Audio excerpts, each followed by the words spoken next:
दोस्तों, primary flight display एक ऐसा इंस्ट्रूमेंट जिस पे एक प्लेन टेक ऑफ से लेकर लैंडिंग तक पूरी तरह डिपेंडेंट रहता है। आज के दिन इसके आने से पायलट्स 6 अलग इंस्ट्रूमेंट्स का डेटा सिर्फ एक स्क्रीन पे देख पाते हैं। इस इंस्ट्रूमेंट में वैसे तो बहुत कुछ है सीखने को, पर इस वीडियो में हम इतना सीख लेंगे कि आप एक पायलट को इम्प्रेस कर सकोगे अपने नॉलेज के साथ। ये प्लेन को अपने ऊपर पूरी तरह डिपेंडेंट करने वाला इंस्ट्रूमेंट 1980s के अराउंड इंट्रोड्यूस किया गया था। इससे पहले pilots not so precise steam gauges का यूज़ करते थे अपने इन डेटा को मॉनिटर करने के लिए।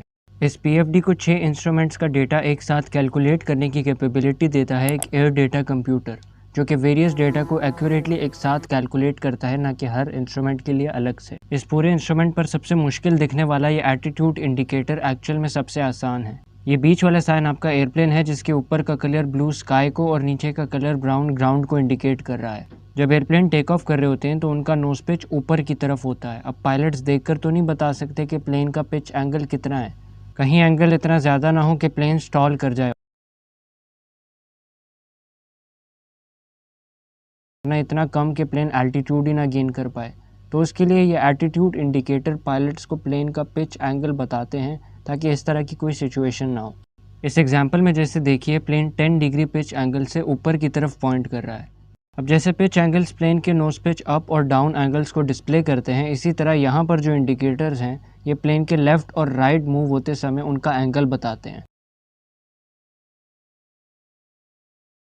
यहाँ पर जैसे देखें तो प्लेन 10 डिग्री के एंगल से टर्न कर रहा है राइट की तरफ। इस सेक्शन की एक लास्ट चीज़ ये स्किड इंडिकेटर है। अगर प्लेन थोड़ा लेफ़्ट या राइट की तरफ फिसल रहा हो तो ये साइन हमें डायरेक्शन बता देता है कि स्किड लेफ़्ट की तरफ है या राइट की तरफ, और हम आराम से रडर्स का इस्तेमाल करके उस स्किड को ख़त्म कर सकते हैं। एक और लास्ट चीज़, ये फ्लाइट डायरेक्टर्स हैं। अगर आपको नहीं पता कि आगे प्लेन को कहाँ लेकर जाना है तो फिक्र करने की कोई बात नहीं। अच्छा, ये फ्लाइट डायरेक्टर आपको वो बता देगा। यहाँ जैसे देखें तो ये हॉरिजॉन्टल लाइन ऊपर की तरफ इंडिकेट कर रहा है, तो इसका मतलब है कि हमें प्लेन को पिच अप पोजीशन में करना है। उसके बाद ये वर्टिकल लाइन लेफ़्ट की तरफ इंडिकेट कर रहा है, मतलब कि हमने प्लेन को पिच अप करके टर्न करना है लेफ़्ट की तरफ। इस एटीट्यूड इंडिकेटर के लेफ़्ट साइड पर आता है ये एयर स्पीड इंडिकेटर, जो कि प्लेन की स्पीड को मेजर करता है नॉट्स में। जिस तरह गाड़ी का स्पीड इंडिकेटर ये रेड पॉइंटर होता है, इसी तरह एयरप्लेन का भी स्पीड इंडिकेट करता है ये एक्चुअल एयर स्पीड इंडिकेटर। ये येलो कलर का एक एरो सा होता है जो कि प्लेन को उसकी एक्चुअल एयर स्पीड बताता है। यहाँ पर आप देख सकते हैं प्लेन की एक्चुअल एयर स्पीड है 200 नॉट्स।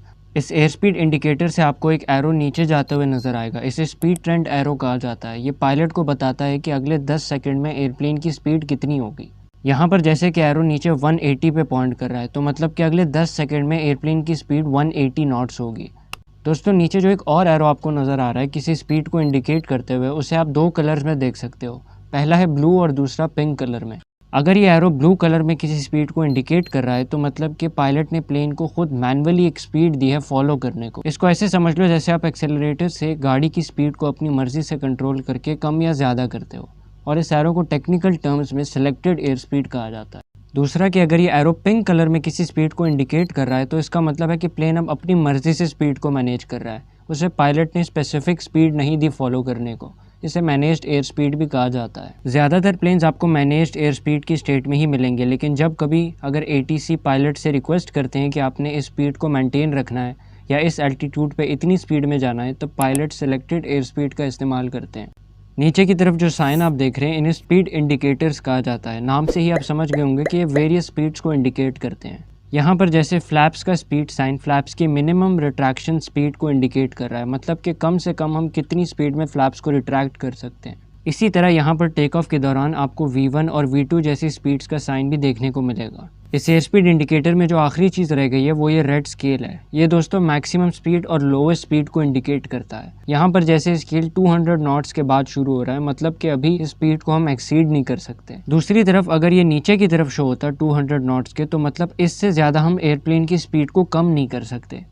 प्राइमरी फ्लाइट डिस्प्ले के राइट साइड पे आने वाला एल्टीट्यूड इंडिकेटर प्लेन की हाइट को मेजर करता है। जिस तरह एयर स्पीड को इंडिकेट करने के लिए एयर स्पीड इंडिकेटर था, इसी तरह एल्टीट्यूड को भी इंडिकेट करता है ये येलो बॉक्स का एक एल्टीट्यूड इंडिकेटर। यहाँ पर जैसे अगर हम इस बॉक्स में देखें तो प्लेन की हाइट 3000 फीट है और इस दूसरे पिक्चर में प्लेन 30,000 फीट पर है। इसके बाद यहाँ पर बिल्कुल एयर स्पीड इंडिकेटर की तरह जो हमने मैनेज्ड और सिलेक्टेड एयर स्पीड का पढ़ा था, यहाँ पर भी वो सेम फंक्शन है, बस शेप डिफरेंट है थोड़ा। इस बॉक्स को हम टारगेट एल्टीट्यूड इंडिकेटर कहते हैं। नाम से ही आप समझ गए होंगे कि टारगेटेड एल्टीट्यूड को इंडिकेट करता है। अब वो या तो सिलेक्टेड टारगेट एल्टीट्यूड हो सकता है जो पायलट ने खुद मैनुअली सिलेक्ट किया हो, या मैनेज्ड टारगेट एल्टीट्यूड हो सकता है जो प्लेन अपने हिसाब से कंट्रोल कर रहा है।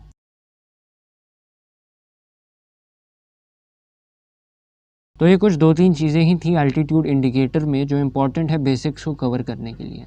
इसके बाद आपको एल्टीट्यूड इंडिकेटर के पीछे एक वर्टिकल स्पीड इंडिकेटर मिलेगा। ये स्पीड बताता है कि प्लेन कितनी तेज़ी से एल्टीट्यूड गेन या लूज़ कर रहा है, और उस स्पीड को इंडिकेट करने का काम ये ग्रीन लाइन का है, जिसे वर्टिकल स्पीड इंडिकेटर कहा जाता है। अगर ये ग्रीन लाइन फ़र्ज़ करें कि इस पॉइंट को इंडिकेट कर रहा है, तो मतलब कि प्लेन 1000 फीट पर मिनट के हिसाब से एल्टीट्यूड गेन कर रहा है, मतलब 1 मिनट में वो 1000 फीट ऊपर जा रहा है। अगर ये ग्रीन लाइन इससे भी अगले पॉइंट को इंडिकेट करे, तो मतलब कि अब प्लेन 2000 फीट पर मिनट के हिसाब से एल्टीट्यूड गेन कर रहा है। एल्टीट्यूड इंडिकेटर के बाद आपको नीचे ये हेडिंग इंडिकेटर मिलेगा जो कि एक कंपास की तरह काम करता है। इसका एंगल भी 0 डिग्री से स्टार्ट होकर 360 डिग्री एंगल तक एक्सटेंड करता है। ये इंडिकेटर प्लेन को उसकी डायरेक्शन पर अलाइंड रखता है। जैसे कि फ़र्ज़ कीजिए कि अगर प्लेन 80 डिग्री के एंगल पर फ्लाई कर रहा है और रनवे 100 डिग्री के एंगल पर है, अगर वो अपने एंगल को ठीक नहीं करता तो वो रनवे पर तो लैंड ही नहीं कर पाएगा। प्लेन को उसका एक्चुअल हेडिंग ये येलो स्ट्रेट लाइन बताता है। इसे हेडिंग इंडिकेटर भी कहा जाता है। ये ब्लू कलर का एरो अपने पीछे एयर स्पीड और एल्टीट्यूड इंडिकेटर्स में देख ही लिया था। यहाँ पर भी वो सेम सेलेक्टेड हेडिंग और मैनेज्ड हेडिंग को इंडिकेट करते हैं।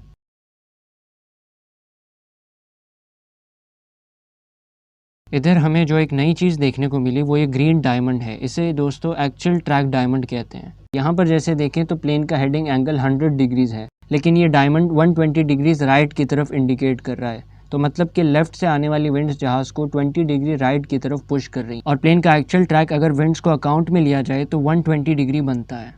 एंड पे मैं कुछ क्वेश्चंस भी इंक्लूड कर दूंगा इससे रिलेटेड, जिससे आप और भी अच्छे से इसे समझ पाओगे। पूछा किसी ने। लास्ट में फ्लाइट मोड एनंसिएटर है जो कि FMGS के वेरियस फ्लाइट मोड्स को डिस्प्ले करता है, ऑटो थ्रॉटल, ऑटो पायलट या अप्रोच मोड्स जैसे। इसे ऐसे समझ लो जैसे आपकी कार में लगे डैशबोर्ड पर वेरियस लो फ्यूल, सीट बेल्ट या हैंड ब्रेक जैसे साइंस डिस्प्ले होते हैं। तो यहाँ पर हमारी वीडियो ख़त्म होती है। अगर आपका कोई भी डाउट हो इससे रिलेटेड तो आप कमेंट सेक्शन में पूछ सकते हो, और एंड पर ये क्वेश्चंस भी सॉल्व कर लेना जाने से पहले।